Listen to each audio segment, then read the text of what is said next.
કંઈક હળગતું લાગે છે. ગામને મેં કહ્યું એમ એને પાસે સમય નથી ને એટલો એને બીજા સમાજ માટે સમય છે. પણ 5 વ્યક્તિની વચ્ચે આ 5 આંગળીઓને ઝઘડો થાય. અહીંથી તમે જાઓ ને એકે વાત યાદ ન રહે ને તો કાંઈ વાંધો નહીં, પણ આ 5 વાત યાદ રહેતા રહે છે. 5 આંગળીઓને ઝઘડો થાય એમાં અંગૂઠાને કહેવામાં આવે કે તમે મોટા ભાઈ કારણ આપો. અંગૂઠો કારણ આપે છે. કહીપુર ગામને મુકામે સુંદર મજાનો આ કાર્યક્રમનો આખું આયોજન કર્યું. કાલ સવારમાં કોઈ તમારી નોંધ લેશે, કારણ કે આ કાર્યક્રમની તમને હું એક દિવસના સાક્ષી છીએ, પણ છેલ્લા એક દોઢ મહિનાથી સતત મગજ ઉપર ભાર હતો. આજનો કાર્યક્રમ કેવો રહેશે, શું જમણવાર, તમને મને ક્યાં ચિંતા હતી? આપણે આપણા રસોડાની ચિંતા હોય, પણ આજના તમને મને જમાડવાની ચિંતા ભાઈઓની ચિંતા હતી. એટલે આ અંગૂઠો એવું કહે છે કે અહીંયા કોઈ વ્યક્તિ આવે અથવા તો આવતીકાલે પેપરની અંદર આવે સિદ્ધાર્થભાઈ કે સુંદર મજાનો કહીપુરને આંગણે કાર્યક્રમ કે જેની અંદર માતાજીના અને રામદેવજી મહારાજના બેસના છે ને એની યાદ કરીને આખો કાર્યક્રમ અમારા ગામને ભેગો કરવા માટે, અમારા સમાજને પરિવાર ભેગો કરવા માટેનો કાર્યક્રમ થયો. અંગૂઠો એવું કહે છે કે હું કોકને એમ કહું ને બેસ્ટ ઓફ લક, તમારું કામ જોરદાર હો, માણસને શેર લોહી ચડી જાય. અંગૂઠો એવી વાત કરે, હું મોટો છું એને કારણ સાંભળો ભાઈ. પછી અંગૂઠો બીજી વાત કરે છે કે સુંદર મજાનો કાર્યક્રમ કર્યો. હમણાં અમારી યુવા વર્ગ વાત કરતો હતો, આવતા વર્ષે કે આવો કંઈ કાર્યક્રમ કરવો હોય ને કે તમારે શિયાળો હોય ને ત્યારે જ રાખી દેવો છે, કંઈ ચિંતા જ નહીં એમ. પણ એને મેં હમણાં કીધું કે વેકેશન હોય ને એટલે ભાઈ અત્યારે રાખે ને, પાટોત્સવની તારીખ ન બદલે, એટલે માટે અહીંયા કરવો પડે. પણ અંગૂઠો એવું કહે છે કે હું કોકને એમ કહું કે તમારું કામ જોરદાર, તો કોકને શેર લોહી ચડી જાય. હું કોકને એમ કહું કે ના તમારે ખર્ચો કરવો તો ભલે મને મંદિર કંઈ બનાવે, એ કીધું શિક્ષણનું ધામ બનાવ્યું હોત તો કોઈ છોકરો ભણે નહીં. એટલે અંગૂઠો એવું કહે છે કે હું કોકને એમ કહું કે તમારું કામ બરાબર નથી, એટલે એને અંદરથી શેર લોહી જે ચડ્યું હોય ને એ ઉતરી જાય. અને અંગૂઠો એવું કહે છે કે ઓલા બ્લુ કલરનું સ્ટેમ્પ પેપર હોય ને, સ્ટેમ્પ પેલું પોસ્ટ, એની અંદર હું ખાલી આમ મારી જગ્યા બદલાવું ને તો માલિકના દસ્તાવેજની અંદર નામ બદલી નાખવું, આવી ગજબની તાકાત તો કે મારી પાસે છે. સમજો, વાત સાચી હતી અંગૂઠાની. વાત નંબર 2, આંગળી બીજી ઊભી થઈ. ક્યારનો બોલે છે અંકિતાબેનની જેમ એણે ચાલુ કર્યું ત્યારનો બગ કરે છે. આંગળી એવું કહે છે કે મારું સાંભળો, વાત અંગૂઠાની સાચી હતી, મોટો છે. હવે વડીલોએ નક્કી કરીને કે અંગૂઠો બરોબર જ છે, ઘરમાં એક પુરુષ હોય જ મોટો હોય, આ બાકી બધી બાયું કહેવાય. એટલે આ આંગળીએ તરત એવું કીધું કે હું મોટી છું, કારણ આપો ભાઈ કારણ. હવે એ આંગળી બોલે છે, અત્યારે અંકિતાબેન નથી બોલતા, આ આંગળી બોલે છે. આંગળી એવું કહે છે કે હું મોટી છું, કારણ શું છે? તો કે કારણ એ છે કે 5 વર્ષે મતદાન આવે, માલિકનું નામ બદલી શકે. આ આંગળી એવું કહે છે હું તો દસ્તાવેજની અંદર, તું તો નામ બદલી શકે, પણ હું તો દેશનો રાજા બદલી નાખું, આવી ગજબની તાકાત મારી પાસે છે. અને તમે હું અત્યારે એ બધા ભારતમાં જુઓ, હવે ભગવો લઈ એને સાક્ષી થઈ રહ્યા છીએ. આ કોઈ માર્કેટિંગ કે કોઈનું પક્ષ નથી, પણ આ દેખાય છે, સત્ય છે. આ તો સરસ મજાનું વડનગરની મુલાકાત કરી હતી, એટલે આ તો મને લાગે બોલવામાં એવું બધું આવતું હશે. આંગળી એવું કહે છે કે દેશનો રાજા બદલી નાખું, આવી ગજબની તાકાત મારી પાસે છે. બેન, આ વાત તમારી સાચી. વૈધી ત્રીજી આંગળી, એટલે ત્રીજી આંગળી એવું કીધું કે અમે મોટા જો સાઈઝ જો, પણ એને ભાઈ ખબર નથી ને આપણે મોટા એટલા, ગુજરાતમાં કહેવત છે મોટા એટલા, હા તમે બોલો છો, કહીપુર ગામવાળા બોલે છે, રેકોર્ડિંગ કરતા હોય પણ તમે મને નહીં કહેતા કે મોટા એટલા ખોટા અંકિતાબેન બોલ્યા એમ, અને તમે બોલો તેમાં મને આવું બોલવામાં નવાય નહીં.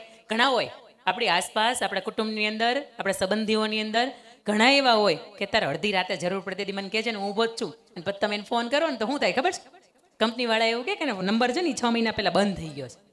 આ મોટા એટલા ખોટા, કારણ કે કામથી ને નામથી બહુ ઓછા લોકો હોય કે જે મોટા હોય. આજે મેં કંકોત્રી વાંચી આખી, મને એમ થાય કે ગામની અંદર વસ્તી બહુ ઓછી સમાજની, અને છતાંય આટલા બધા દાતાશ્રીઓ, આવડી જાડી પુસ્તક. મને એમ થયું કે કંકોત્રીની અંદર એટલું બધું હશે હું એમ, પણ મેં મહત્તમ જોયું તો અંદર સાહેબ દાતાશ્રીઓના નામ હતા કે જે કામથી મોટા હતા, નામથી એ મોટા હતા, અને એના દામથી એ મોટા હતા, જેણે સમાજ માટે વાપરી જાણ્યા. આંગળી એવું કહે છે કે અમે મોટા, પણ એ તો કહેવાના જ મોટા હતા. ઘણા હોય આપણી પાસે એવા. એના પછીને વૈધી આ આંગળી એવું કહે છે કે હું મોટી છું, મારી વાતે સાંભળો. એની વારી આવે એટલે એને કીધું બોલવાનું, બેન શરૂ કરો. એટલે વાત હતી કે અંગૂઠાની અંદર માલિકની, દસ્તાવેજની અંદર માલિકીના નામ બદલી શકે. આ આંગળી દેશનો રાજા બદલી શકે. આ આંગળી તો કે કહેવાની જ મોટી છે. આ તો શિક્ષકનું, હવે વિદ્યાર્થીઓ શિક્ષક બેઠા હોય ને એવું થઈ ગયું. હા તું પાડ, તાલી પાડે, મોજથી પાડે, કારણ કે તને ખબર જ નથી હું કરું છું. લેવલ 12ની વાત અત્યારે હાલે છે બેટા.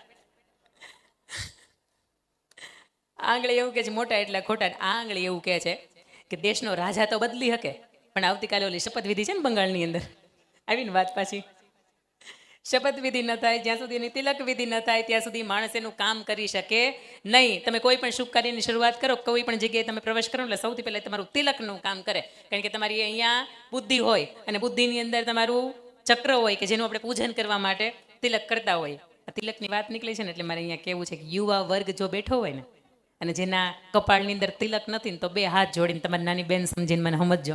આપણે સનાતન ધર્મના ગીત બહુ ગાઈએ હિન્દુ દેવી દેવતાની ઉપરથી કદાચ કોઈ ધજાએ ઉતારી નાખી હોય ને ફેંકી દીધી હોય ને તો આપણે તૂટી જઈને એટલા લડી લઈએ એની હારે. પણ તમારા કપાળની અંદર ઈશ્વરના કૃપાથી ચૂડી ચાંદલો તમારો અખંડ હોય અને ઈશ્વરની કૃપાથી તમારા જીવનની અંદર સૌભાગ્યની પ્રાપ્તિ હોય. 16 સંસ્કાર પૈકીનો આ એક 16 શણગાર છે ને, એમાં તે એક શણગાર છે. પણ તમને એમ થાય કે કપાળમાં તિલક કરીએ તો આપણે કેટલા મોટા દેખાય.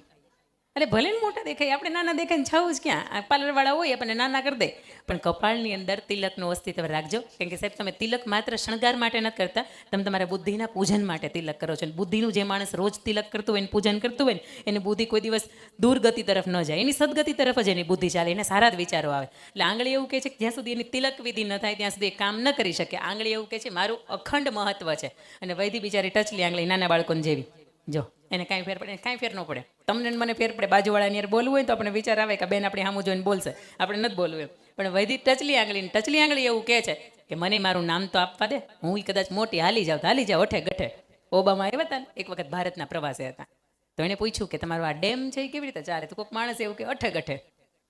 પછી ત્યાંથી થોડાક આગળ કંઈક વસ્તુ જોવા માટે ગયા, એટલે કે આ કેવી રીતે ચાલે? તો કે અઠે ગઠે. ઓબામાને એમ થયું કે 3-4 દિવસના પ્રવાસ પછી આપણે અમેરિકા જઈ તો આપણે મોદી સાહેબને એવું કેવું છે કે અઠે ગઠે આપી દો. એટલે એને આ જોક્સની વાત છે, એટલે એને એવું કીધું કે અઠે ગઠે આપો. એટલે કોઈ માણસ એવું કીધું અમારો આખો દેશ અઠે ગઠે હાલે છે, તમે અમને અઠે ગઠે આપી દે તો અમે કરીએ હું એમ. એટલે ટચલી આંગળી એવું થયું કે નાના બાળકોને જેમ જો અઠે ગઠે આપણું ચાલી જાય. અને ટચલી આંગળી એવું કહે છે કે ઇમરજન્સીમાં કોઈ કામ ન લાગે ને તેથી અમે કામ લાગીએ. આ તમે સમજો ને નહીં, હા એ આવડા હતા ને પેલા બેનને સાહેબ ક્યાંય જવા ન દેતા ને ત્યારે આપણી પાસે બાના હતા. પણ મેં તમને કહ્યું એમ કે આ મંચ પવિત્ર મંચ છે, અહીંયાથી એક પણ વાત એવી ન બોલાય. 5000 વર્ષ પહેલા ગોકુળની અંદર અનરાધાર વરસાદ વરસતો હતો દાદા, અને તેથી વરસાદ બંધ થવાનું નામ નહોતું લેતો. તેથી કૃષ્ણ પરમાત્મા પાસે બધાય અંગ સહી સલામત હતા, અને તેમ છતાંય જોઈને આખી ગોવર્ધનને ટચલી આંગળી ઉપર ધારણ કર્યો હતો. એટલે કૃષ્ણ પરમાત્મા પણ એવું કહી ગયા કે એમાં ટચલી આંગળી છે ને એ કે કાંઈ નાની નથી. તમને એમ થાય કે આવડા છોકરા કામ શું કરે, પણ આવડા છોકરા બધાને વચ્ચે જઈને પાણી પાવાનું કામ બહુ શ્રેષ્ઠ કરે, જે તમે હું ન કરી શકીએ. પણ તમે સમજો, હવે વડીલે કન્ફ્યુઝનમાં થઈ ગયા કે 5 સાચા હતા. હવે અમે 5 ને પાઘડી કોને નામ નહીં પહેરાવી, પ્રમુખ સાહેબની પાઘડી હવે પહેરાવી કોને? અંગૂઠો સાચો, આ આંગળીઓ બધી સાચી. પછી વડીલ છે ને એ દૂરંદેશી હોય, અને વડીલે આપણી કરતાં બહુ વધારે દિવાળીઓ જોઈ છે. દાદા અમે સ્પીકર, અમને એમ થાય કે ઠીક હવે સ્પીકર છીએ એટલે અહીં બોલીએ છીએ, પણ અમને એમ લાગે કે તમારી બાજુમાં અમે કદાચ 5, 15, 50 મિનિટ બેસીએ ને તો અમારી પાસે એ જ્ઞાન નથી જે તમારી પાસે છે. કારણ કે અમારી પાસે એ ભથ્થું છે જ નહીં.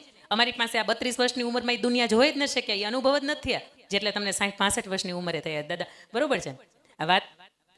મને ઘણી વખત મને અંદરથી એવું થાય કે 60 વર્ષના દાદા બેઠા અને મને સાંભળતા હોય તો ઈશ્વરની કૃપા જ હોય. બાકી 32 વર્ષના બોલતા હોય, 60 વર્ષના તમને સાંભળતા હોય એટલે ડબલ ફેર છે, ડબલ અનુભવમાં ફેર છે. કેટલા બધા ઘટનાઓ એવી છે જેમાંથી અમે પસાર જ નથી થયા. વૃદ્ધત્વ કોને કહેવાય એમને ખબર છે, હું ખાલી વાત કરી શકું પણ હું અનુભવી ન શકું જે આ વાતને. 5 સાચા હતા, અને 5 આંગળીઓ ભેગી થઈને એના વડીલ એટલે હથેળી કહેવાય. એટલે 5 આંગળીઓ ભેગી થઈને સિદ્ધાર્થભાઈ હથેળી પાસે ગઈ અને હથેળીને પૂછ્યું કે માંથી સાચું કોણ, મોટું કોણ, એનું તમે કહો. અને વડીલીએ હથેળી રૂપી વડીલે બહુ મજાની વાત કરી. આજે તમારે મારે આ વાત ગાંઠ બાંધીને લેતી જવાની છે. વડીલે બહુ મજાની વાત કરી કે તમે 5 આંગળીઓ ભેગી થઈ જાઓ અને આવી રીતે આમ બટકું ભાંગો ને કોકને જમાડો ને. અત્યારે જેમ આપણે માતાજીને નિવેદ જમાડીએ ને તમે 5 આંગળી ભેગી થઈ જાય કોઈને જમાડો ને તો એ માણસની વર્ષોની ભૂખ હોય ને ભાંગી જાય. તમે 5 આંગળીઓ ભેગી થઈ જાઓ, આવી રીતે પાણીનો ગ્લાસ પકડો અને કોઈ માણસને આમ પાણી તમે પીવડાવો ને તો કોઈ માણસની વર્ષોની તરસ હોય ને એ બુઝાઈ જાય. હજી અમારા દાદાના દાદા નહોતા બોલતા અને હજી એટલે અમે હજી નથી બોલતા, હજી આ હાચવી રાખ્યું જ ગણાય. પણ આવા કાર્યક્રમની અંદર આવો છો, આવા સમાજના કે આવા ગામ હિતના કાર્યક્રમની અંદર આવો છો કે જેની અંદર ભલે ને મારા દાદા નહોતા બોલતા પણ અમે એકબીજાના પરિવાર એકબીજાની સામે આવ્યા છીએ. એટલે આવી રીતે 2 હાથથી તમે આમ રામ રામ કરો ને તો એ વર્ષોનો કટાઈ ગયેલો જે કાટ હોય ને એની ઉપર સોનાનો વરખ લાગી જાય રામ રામથી. 2 આંગળીઓ 5 આંગળીઓ એકબીજાના હાથમાં ભેગી થાય. વડીલો ચોથી વાત કરે છે કે 5 આંગળીઓ ભેગી થઈ જાઓ અને કોકના વાહનની અંદર આમ શાબાશ કહો ને, વાહ દોસ્ત તારું કામ બહુ મજાનું, ભલે તને પરિણામ ન મળ્યું બા ઊંઘતા નહીં. હવે તમને ઊંઘો મને ખબર છે.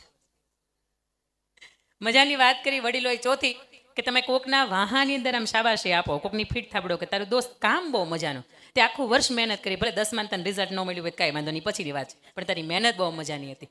આવી રીતે કોઈ માણસ તમારા મારા પરિવારની અંદર પણ છે કે જે અર્જુનની જેમ એને ગાંડી મૂકી દીધું છે, સામે પોતાના જ છે, પોતાને ખોટું જ કર્યું છે, ખબર જ છે એની સામે લડવાનું છે. 40 વર્ષથી પ્રતીક્ષા હતી અર્જુનને કે ક્યારે હું દુર્યોધનને મારું, ક્યારે હું હસ્તિનાપુરની ગાદીને લઉં. પણ જ્યારે સામે પોતાના આવી ગયા ને ત્યારે સમજવું બહુ અઘરું પડતું હતું. અને ત્યારે કૃષ્ણ બનીને એના જીવનની અંદર એક માર્ગદર્શક આવે છે અને એના ખભા ઉપર હાથ મૂકીને એવું કહે છે કે અર્જુન તારો અત્યારે વિષાદ કરવો ને યોગ્ય નથી. તમે પણ હું જો અર્જુન હોય ને તો જીવનની અંદર સાચા માર્ગદર્શક રૂપી કૃષ્ણને પકડજો. અને જો તમે કૃષ્ણ હોય ને તો આપણા જીવનની અંદર એકાદો એવો અર્જુન હશે કે જેની પીઠ ઉપર તમે આમ થાપો મારીને કહીએ દોસ્તા રહે હરાય નહીં. કારણ કે તું હારી જાય ને તો તારી પાછળ આખો પરિવાર તારો માળો વિખાઈ જાય. 5 આંગળીઓ તમે ભેગી થાવ તો કોકને તમે શાબાશી આપી શકો. અને વડીલની છેલ્લીને બહુ મજાની વાત કે તમે 5 આંગળીઓ ભેગી થઈ જાવ અને સામેવાળાને જોરદાર નામ કરી મુક્કો મારો ને તો સામેવાળાનો ભૂક્કો બોલી જાય. આ વડીલો તમને મને શીખવે છે. 60 વર્ષના, 65 વર્ષના, 80, 85 કે 95 વર્ષના વડીલને પૂછી લેવાની છૂટ. બાને કે દાદાને પૂછશો ને તો એવું કહેશે કે ભેગા બેહવામાં, ભેગા ઉઠવામાં, ભેગા હસવામાં, ભેગા જમવામાં અને ભેગા રડી લેવામાં મજા છે. સાહેબ હું એક જ વાત નથી કરી. દુનિયાની ટોપ 10 યુનિવર્સિટી એટલે હાવર્ડ યુનિવર્સિટી. અને હાવર્ડ યુનિવર્સિટીની અંદર એક વર્ષોની અંદર એક સર્વે થયો વડીલ કે દુનિયાની અંદર સૌથી વધારે આનંદદાયક ક્ષણ કઈ છે. અને એની અંદર એક સર્વે થયો. 8 વર્ષ સુધી સર્વે ચાલ્યો. 1 લાખ લોકોની વચ્ચે આ સર્વે થયો કે ભાઈ તમારા જીવનની અંદર આનંદદાયક ક્ષણ કઈ એને પૂછવામાં આવ્યું. આવા 1 લાખ લોકોને પૂછવામાં આવ્યું. 8 વર્ષ સુધી આ સર્વે ચાલ્યો. એમાં દરેક જ્ઞાતિ, દરેક જાતિ, દરેક ધર્મ, દરેક સંપ્રદાય હતો. અને 8 વર્ષ પછી એમાંથી 66% લોકોનો એક સરખો જવાબ હતો કે મનગમતા લોકોની સાથે બેસવું, એની સાથે ઉઠવું, એની સાથે જમવું અને એની સાથે મહત્તમ દિવસનો સમય વિતાવવો એ અમારા જીવનનો સૌથી વધારે આનંદદાયક ક્ષણ છે. બા અહીંયા બેઠા છો, મારે પૂછવું છે, વહુ મળવા જઈને 5 દી દીકરી આવી હોય, બોલો આનંદદાયક ક્ષણ છે કે નહીં? હા પાડજો. હોય ને તો બોલો હા કે ના. તો કયો કે બાજુમાં વહુ બેઠા એટલે બોલી ન થકાતું. મનગમતા વ્યક્તિઓની સાથે બેસવા ઉઠો, તમે એની સાથે રમો, એની સાથે તમે જમો, એની સાથે થોડાક હળવા થઈ જાઓ. સાહેબ એ જીવનની અંદર સૌથી વધારે આનંદદાયક ક્ષણ છે. અને એ આનંદ એવો છે કે તમને મને કદાચ 5 દિવસ કોઈ વિદેશનો પ્રવાસ કરાવે ને તો એની અંદર એ આનંદ નથી જેટલે મનગમતી વ્યક્તિને બેહવાનો આનંદ છે. અણગમતા લોકો કોઈક મગજ ઘરની અંદર આવી ગયા હોય, તમને ગમતા ન હોય, કંઈક દુશ્મનાવટ હોય ને કોઈક ઘરની અંદર આવી ગયા હોય અને 10 મિનિટ બેહે ને તોય તમને એમ થાય કે આ માણસ કલાકનો બેઠો છે, કહી જાય. અને મનગમતા લોકો આવ્યા હોય ને સવારથી સાંજ સુધી રોકાની, સાંજે વયા જવાને આપણને ખબર હોય છતાં આપણને એમ થાય કે લ્યો આ એક દી આખો પૂરો થઈ ગયો. કારણ કે ગમતા લોકો હતા. અને ગમતા લોકોની સાથે બેહવા ઉઠવાનો એક આનંદ હોય ને, અલગ આનંદ હોય. અને તમેનું ગામડાની અંદર ઉછરી મોટા થયા છીએ આપણે, એટલે આપણને ખબર છે કે ગામડાની અંદર નળિયાવાળા મકાન હોય. તમે રહ્યા છો નળિયાવાળા મકાનની અંદર? રહ્યા છો કે રહ્યા હોય એટલે હાથ ઊંચો કરજો ને, મને ખબર પડે કે તમે નળિયાવાળા મકાનની અંદર રહ્યા છો. આ કહીપુર એટલું તો સદ્ધર જ છે કે હવે બધે સ્લેબ થઈ ગયા. ગામમાં નળિયાવાળું કોઈ છે સિદ્ધાર્થભાઈ? અને હોય ને તો એ મ્યુઝિયમ જ કહેવાય ને. હવે મારા ગામની અંદર મ્યુઝિયમ જેવું આવજો એ કે. પણ ગામની અંદર વર્ષો પહેલાં નળિયાવાળા મકાન હતા. જેની અંદર હું રહી છું એટલે આ વાત કહી શકું અહીંયાથી.